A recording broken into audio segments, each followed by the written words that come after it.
Our fourth story in the countdown, we may be up to our ears in Vietnam metaphors, but this is actually about a British report suggesting the president wants more troops in Iraq, even as the rest of the country seems to want fewer.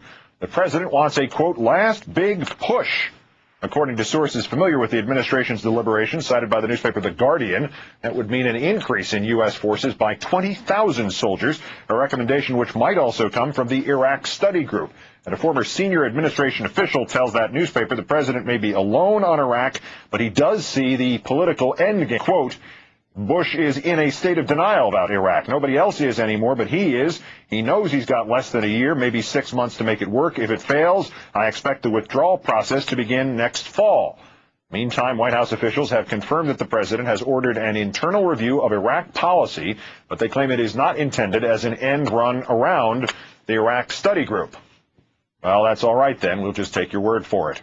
Let's call in Washington Post political reporter and columnist and MSNBC analyst Dana Milbank. Dana, good evening. Evening, Keith. Are we getting a clear picture of how the president sees his choices in Iraq now that Democrats are pounding at the door to postpone troop withdrawal and, in fact, increase troops, give this one last chance thing?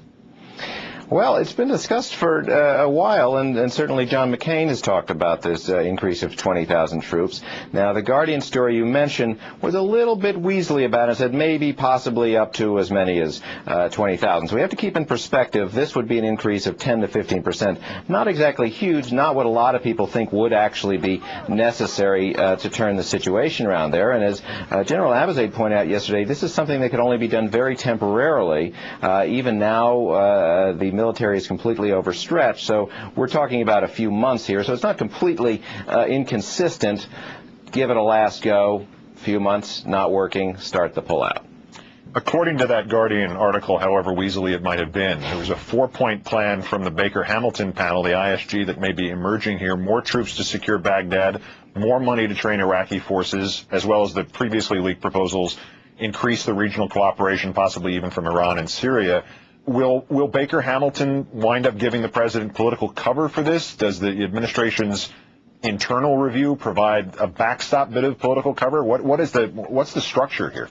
Well, it's hard to know. I mean, you've got a situation where there are no good options, and the president is going to fumble forward and get the best option possible. It does provide cover in the sense that it's going to present a menu of options, and he can say that these options are all justified by the commission. On the other hand, his own internal study will allow him, as we have discussed previously, to say, well, it's actually my idea. It's not being forced upon me. So I think we have to realize that the Baker Commission is not going to be coming forward with some sort of a silver bullet here. They're going to say, here are 4 or 5 not so good options for you, Mr. President. But if this is the option that he goes for, after the election results from last week, won't the Democrats and the administration fight the war about the war all over again? And who wins that politically as the Democrats are incoming in January? Well, you'd think the Democrats really have to fight this fight and fight it very vigorously. I mean, on the one hand, they're quite fragmented. We saw, as you just mentioned, Jack Murtha voted down by his colleagues 2-1 today. Not exactly the strongest reaffirmation of their position on Iraq. But they are now in control of the Congress. They can't just sit back. They're in control of the purse strings. If they want to put their money where their mouths are, they can say, we are going to defund this war. Is the kind of contrast that could develop in that period of political time something that would really benefit the Democrats? Could they call for some sort of immediate phased withdrawal, advocate the best strategy, put the pressure on the Iraq government, and yet not have to suffer the possible consequences of seeing that plan implemented, since the president would never agree to it in the first place?